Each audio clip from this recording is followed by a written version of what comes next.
Welcome and thank you for standing by. Currently, all participants are in a listen-only mode. Today's webinar is being recorded, and the recording will be posted publicly. If you have any objections, you may disconnect at this time. Now I'd like to turn the call over to your host for today, Bryce Hannibal.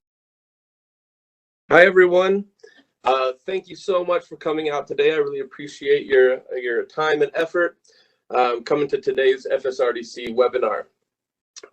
As normal, a couple of announcements. The first is there will be no presentation until the late fall or early winter, and I'll explain why in just a second. As usual, if you would like to present your research at the FSRDC Presentation Series, please reach out to me or your local administrator, and I would love to get you on the books. So the reason why we're not having a presentation until probably November is because this fall is the 2023 Federal Statistical Research Data Center Annual Research Conference. It's taking place on Friday, September 22nd at the Federal Reserve Bank in Washington, D.C. Just so you know, the deadline for submissions has been extended to Friday, July 14th. All papers on current or recent research leveraging restricted use confidential data that the Census Bureau and its partner agencies make available through the FSRDC network are welcome to apply. And that would include research in the field of economics, business and management, demography, health, sociology, and statistics. So if you're interested in submitting your research or have other questions about the conference, please reach out to your local RDC administrator or go to census.gov/FSRDC. So back to today's presentation, we will be doing a Q&A session after the presentation is completed. Since you are all muted, please type in your questions into the Q&A section. I will be monitoring that, and Lisa just put that up there in the Q&A panel. So wonderful. Also, as a reminder, any views expressed are those of the authors and not those of the U.S. Census Bureau. The U.S. Census Bureau has reviewed this data product to ensure appropriate access, use, and disclosure avoidance protection of the confidential source data used to produce this product. Okay, I am very excited to introduce Anna Malinovskaya. Anna.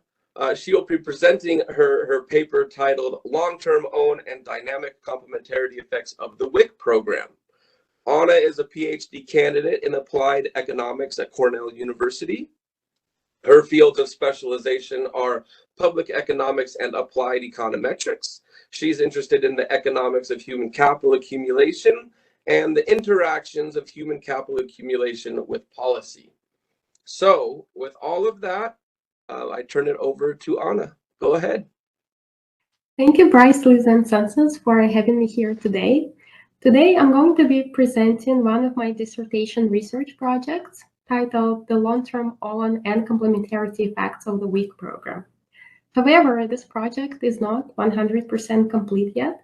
So today, I'm only going to cover the first part, the long-term effects of the WIC program, so without the complementarity effects. That first part is not 100% complete either, but I will be showing you some preliminary results from the first part today. I'd like to start by giving you a quick overview of the WIC program. Then I will explain my event study setup. Then I will describe the data that I used for this project, and then I'll show you some preliminary results. And if I have time left at the end of this presentation, I will talk about my next steps in this project. So the Special Supplemental Nutrition Program for Women, Infants, and Children has been authorized by Congress around the mid-1970s. It currently provides something like a debit card that can be used to purchase certain approved foods such as milk, eggs, breakfast cereal, fruit, and vegetables. Additionally, it provides nutritional counseling and referrals to health insurance programs, medical care, child care, and immunization screenings.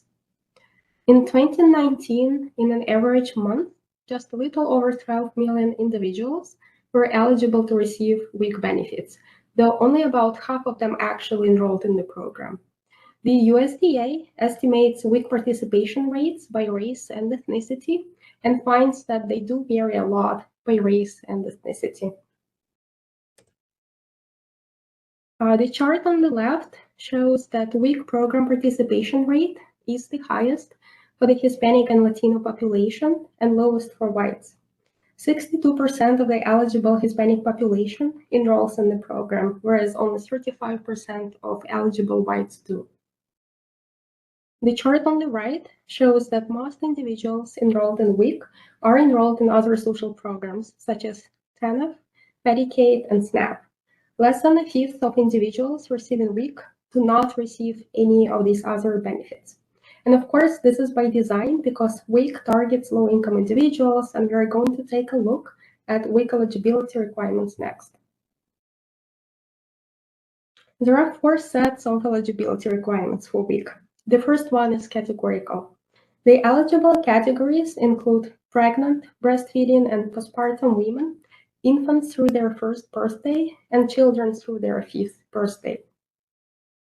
The residential requirement is that individuals must apply for WIC in the state in which they reside. The income eligibility cutoffs are set by individual states, but they must be between 100 and 185% of the federal poverty guidelines. Individuals may automatically meet the income eligibility requirement if they qualify for Medicaid, SNAP, and/or TANF. And finally, to qualify for WIC, they must be at a nutritional risk, which means that they must be evaluated by a health professional before enrolling in the program. Nutritional risk means that an individual must have a medical-based or a dietary-based condition, such as, for example, anemia or being underweight or having a history of poor pregnancy outcome. Now I'm going to give you a super brief overview of the literature on the effects of the WIC program. Most of the existing research on WIC focuses on the very short-term effects of the program, such as birth outcomes and infant health. One notable study in this trend of literature is by Hoynes and co-authors, who find that county-level exposure to WIC during the 3rd trimester of pregnancy raises mean birth weight, especially among mothers who are not high school graduates. In another study, Figlio and co-authors find no effects of likely WIC participation during pregnancy on birth weight, but they do find that likely WIC participation reduces the likelihood of birth weights below the 2,500 gram threshold, which is commonly used as the low birth weight cutoff. And another study by Chorney and co-authors examined the medium-term effects of WIC on child health and find that participation in WIC reduces the incidence of ADHD and some other mental health conditions in childhood. And this literature overview is not meant to be exhaustive. This is just a sample of studies. The empirical approaches used in this existing literature include using propensity score matching models, maternal fixed effects models, and similar models that allow one to compare participants and non-participants with plausibly similar characteristics. This study by Figlio compared individuals on the 2 sides of a tight income eligibility threshold, and it used a regression discontinuity design, but it was a study done on a single state, the state of Florida. And one study that stands out in this WIC literature again is the study by Hoynes and co-authors, who exploited variation across counties and over time from WIC historical rollout in the 1970s. And it is going to be one of my 2 identification strategies in this project. My second identification strategy is a regression discontinuity design, and I'll cover the second identification approach when I'll be talking about the next steps in this project if time allows, because I do not yet have results for the second identification approach. So this is my event study setup, and it's pretty much a standard event study setup.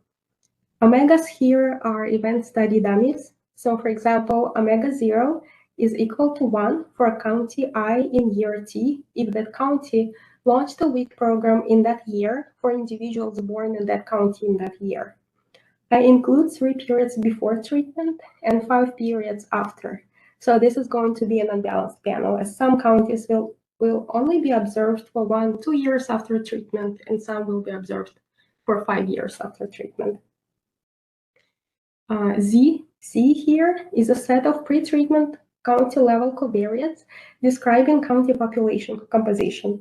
They were measured in 1970, 4 years before WIC started spreading across the country. I interact these pre-treatment covariates with a linear time trend, similar to the approach taken by Hoynes and co-authors. GTCT is time-varying government transfer covariates. XCT is a set of time-varying county-level covariates containing mostly health-related variables, such as infant mortality, child mortality. Mu-C is the set of birth county fixed effects. Mu-T is the set of birth year fixed effects. Gamma-ST is the set of birth state by birth year fixed effects. And Theta-H is the set of survey year fixed effects that I'm going to need because I will be using American Community Survey. And epsilon is the error term. My outcome variable is a well-being index that consists of 4 other indices: the health index, the economic self-sufficiency index, the human capital index, and the neighborhood quality index. When constructing these indices, I follow Bailey and co-authors who constructed such indices to study the long-term effects of the food stamps program. Each of these indices includes multiple components. So, for example, to construct the health index, I take 6 disability dummies in the American Community Survey. I reverse code them so that higher values represent better outcomes, not worse outcomes. And then I compute z-scores for each of these outcomes, and I combine those z-scores into the index, into the health index, and then the well-being index is the unweighted average of these 4 indices. Here I have some of my control variables. I include over 50 control variables. There are a lot of variables that measure pre-treatment health and county-level access to healthcare, such as the number of hospital beds, the number of doctors, and the number of medical students per capita at the county level, rate of pregnancies and teenage pregnancies, average length of prenatal care.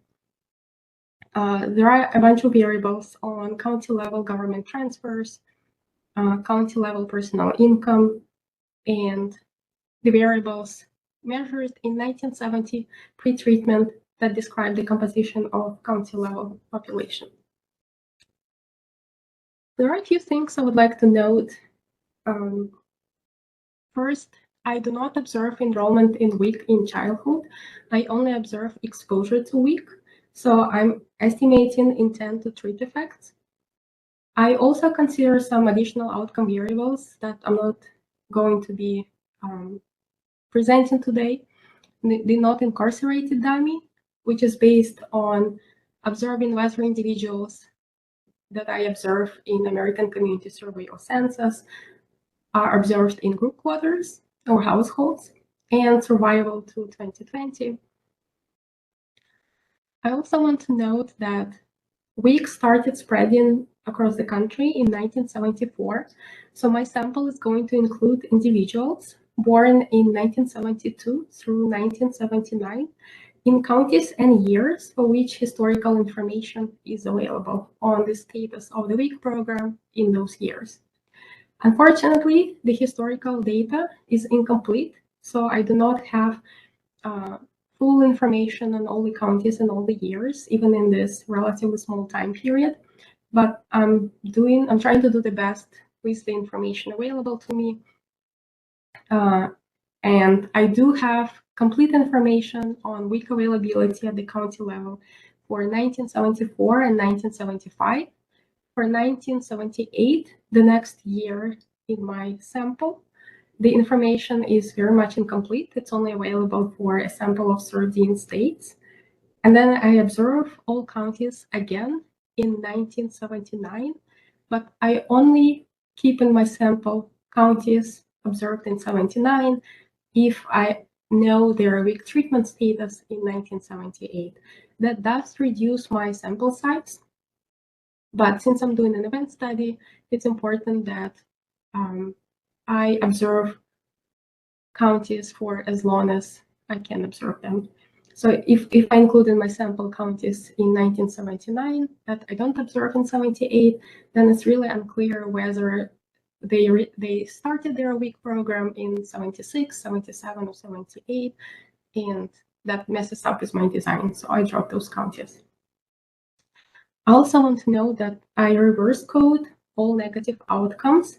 So in the results that I will show you, positive values always correspond to better outcomes. I convert all index components into z-scores, where means and standard deviations are based on individuals born in 1968 through 1972 in those same counties. I use individual level data, so I do not collapse the data to county year cells as some of the other researchers have done. This is because the use of individual level data allows me to gain more precision for standard errors. I use person weights in all regressions. I cluster standard errors at the birth county level. I keep in my sample only those county year cells that have at least 25 observations. And finally, I count an individual as exposed to WIC if there was a WIC program in their county of birth at the time when their mother was in her third trimester pregnancy. Now I'd like to talk a little bit about the main identification assumption underlying this event study setup.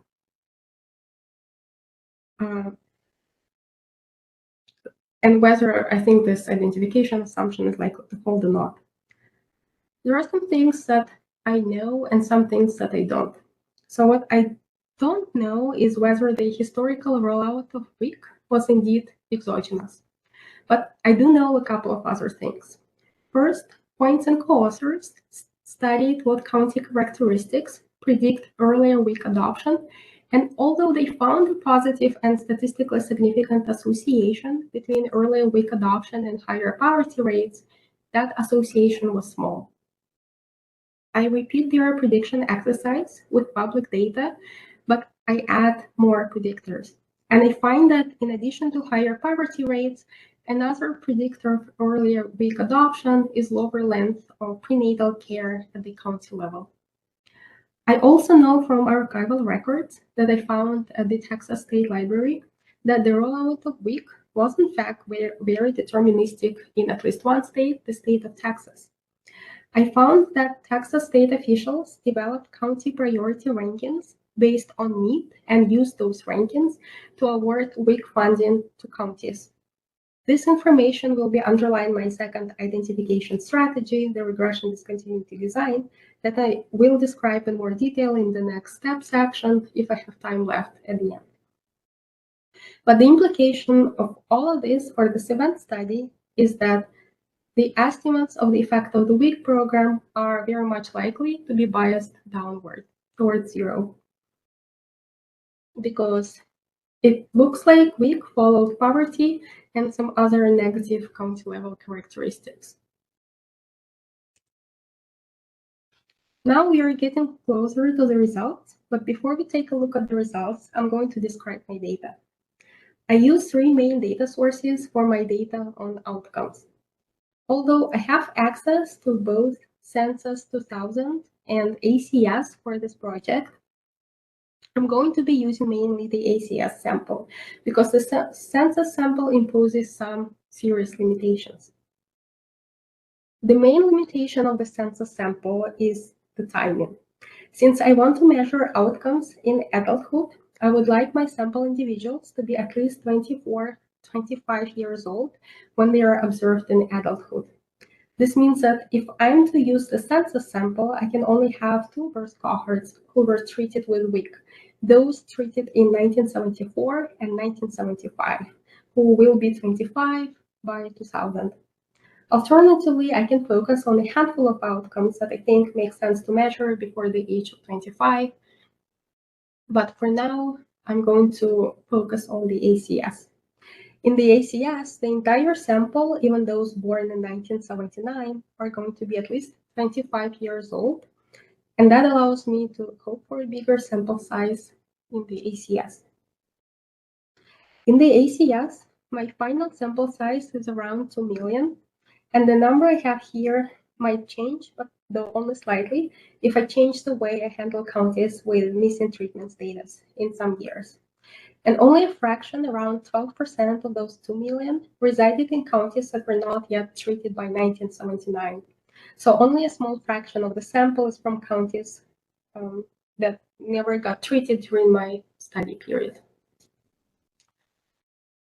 The key feature of my study is the fact that I can identify county of birth for the vast majority of individuals observed in Census 2000 or ACS by linking Census or ACS records with the numeton.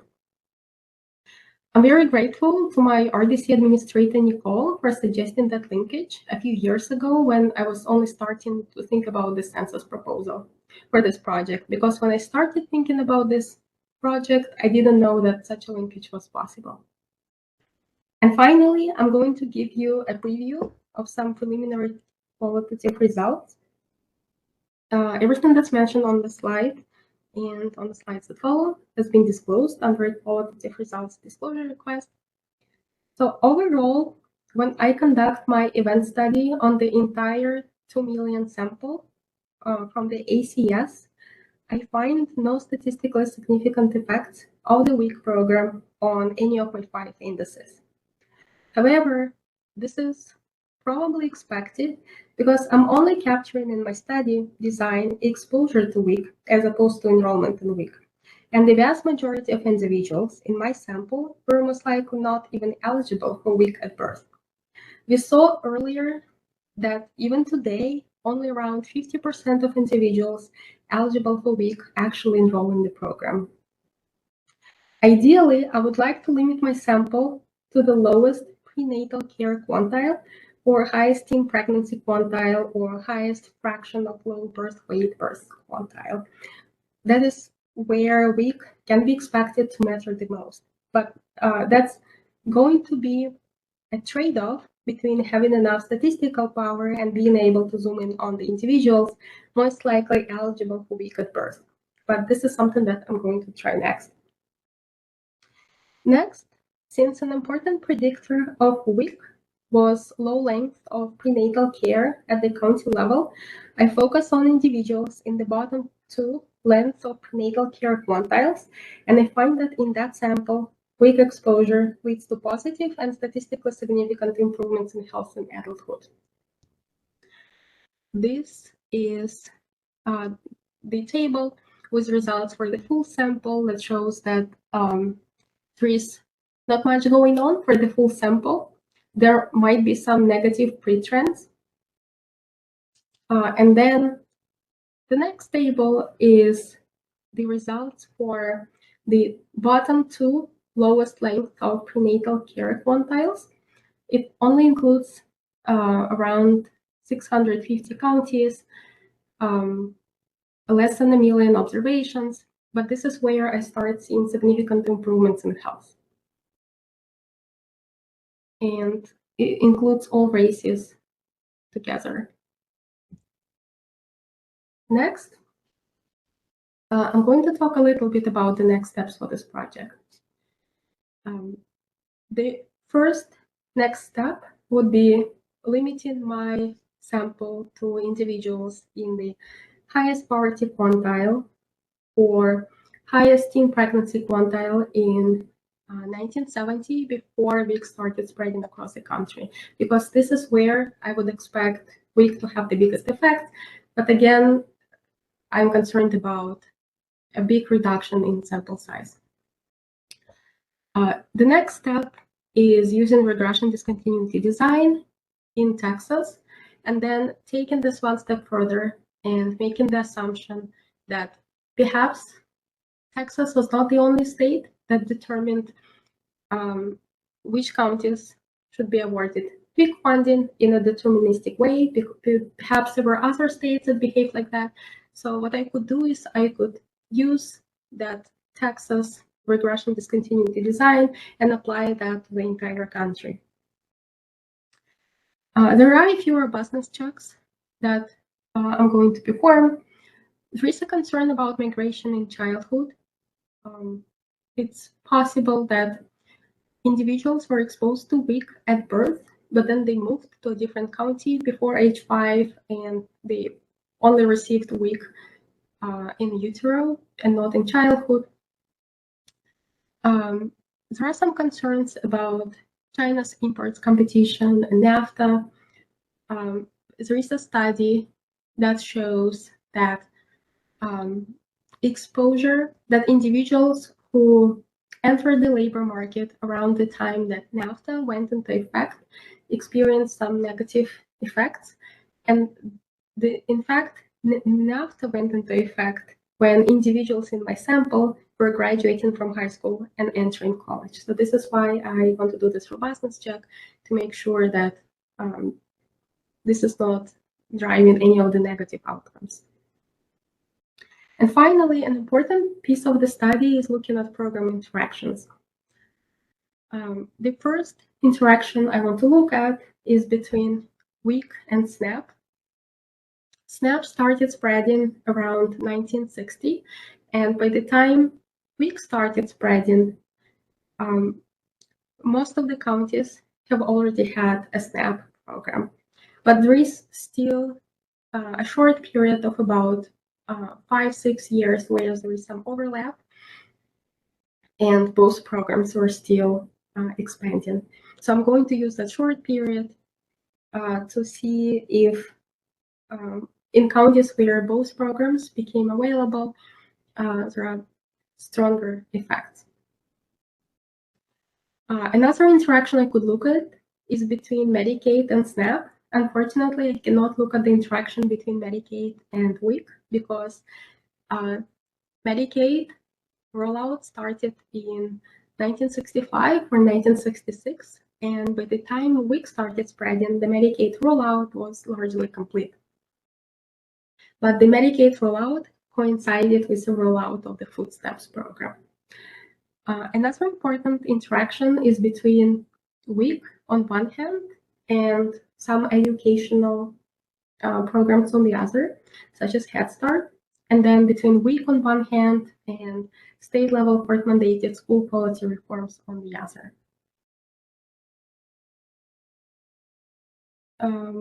I can talk about the regression discontinuity design in Texas, or I can stop here and open the floor for questions. I will probably stop here.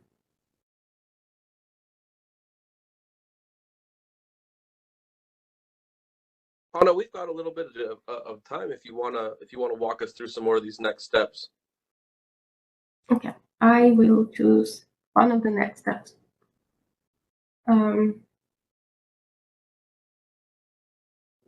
Another next step is linking ACS and census on one hand with SIP and CPS on the other.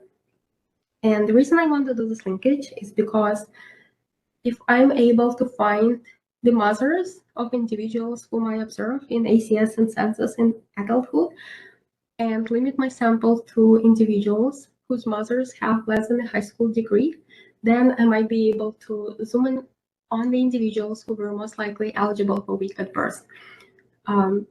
Remember that in the study by Points and Colasers on the short-term effects of the WIC program, they do not find, they find the biggest effects when they zoom in on the individuals whose mothers were had less education than a high school degree. So this is why I want to do this linkage.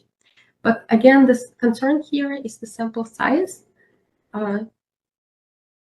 I will be looking for mothers of individuals whom I observe in adulthood in the ACS, and in the ACS, I'm only interested in a few birth years, so the sample is most likely going to be pretty small.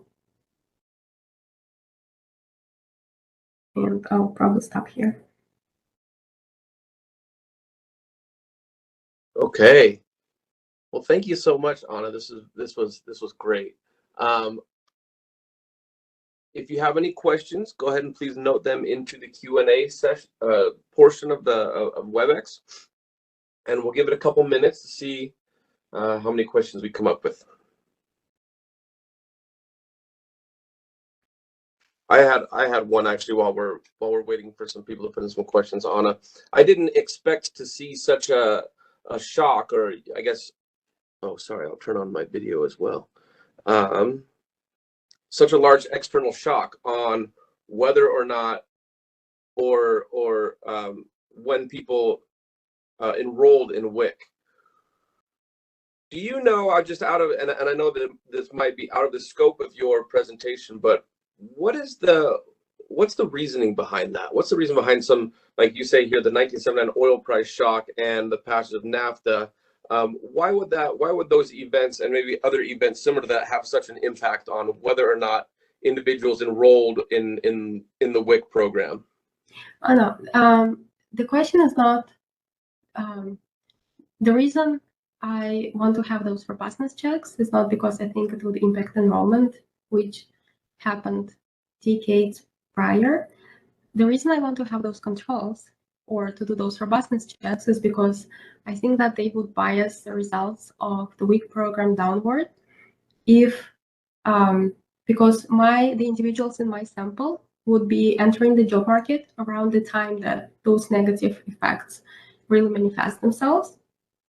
And if, for example, counties that were most exposed to those phenomena like China import competition or NAFTA were also poor, this is something that I don't know yet, and that is correlated with WIC introduction, then that would bias my results downward.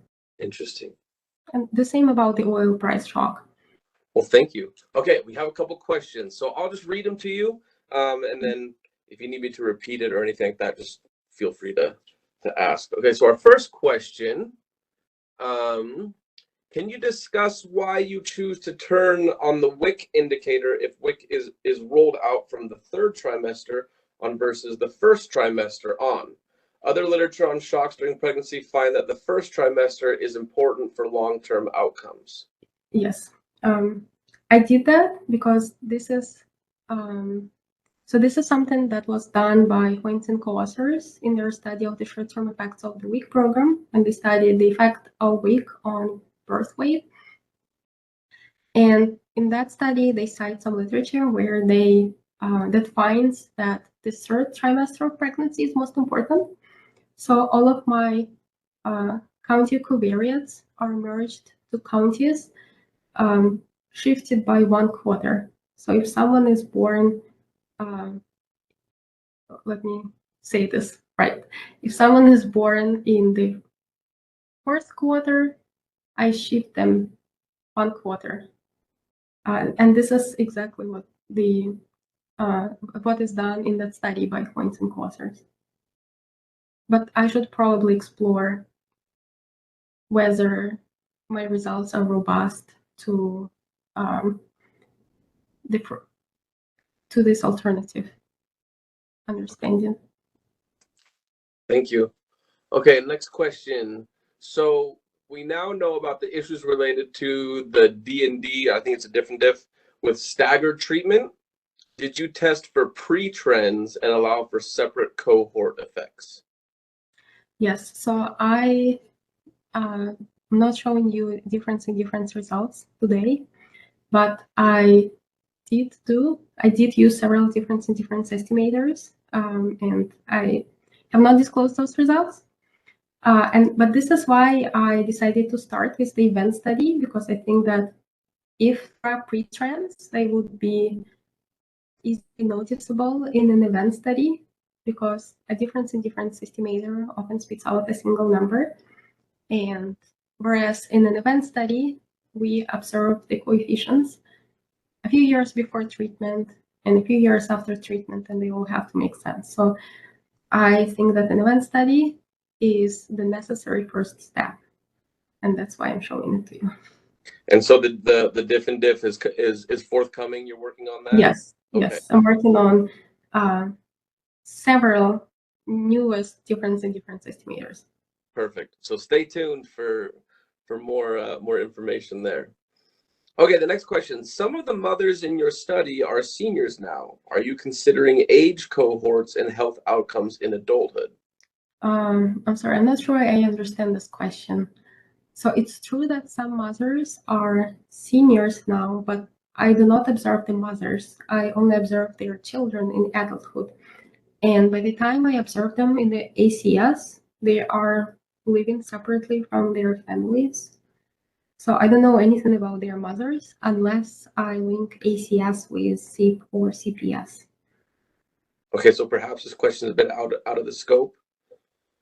Perhaps I misunderstood the question. I think you're right on.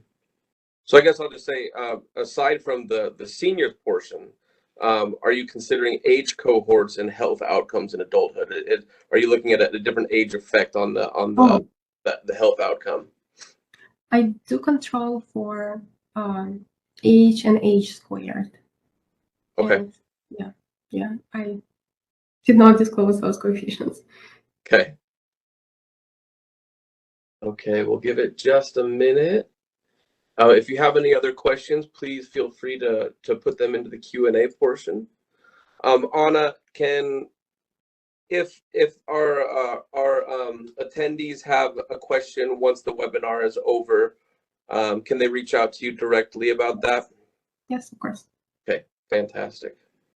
Okay, well, I want to thank you for being our presenter today. This was fascinating research, great results, and I'm very interested in what comes next in your research. So again, thank you all of you out there for attending.